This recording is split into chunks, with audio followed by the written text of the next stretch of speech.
राधे राधे, प्रणाम। मैं हूँ सरिता, आप सभी का स्वागत करती हूँ अपने चैनल पूनम सरिता संगीत में। कैसे हो आप सब लोग, कमेंट में ज़रूर बताइएगा। आप सभी के बीच में मैं आज गाली गीत लेकर आई हूँ। वीडियो को फुल वॉच कीजिएगा।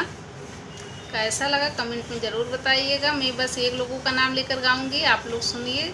जितने लोगों का आप लोगों का मन करे उतने लोगों का नाम लेकर गाना गाइए।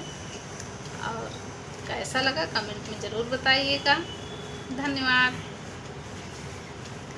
जौनपुर बाजारिया से आवेला बाजा जाहो, जौनपुर बाजारिया से आवेला बाजा जायर के लई लाल पियर साड़ी। हाँ सीताराम से भजो, अरे के साड़ी। हाँ सीताराम से भजो। जौनपुर शहरवा से आवेला बाजा जाहो, जौनपुर शहरवा से आवेला बाजा जायर के लई है लाल पियर साड़ी।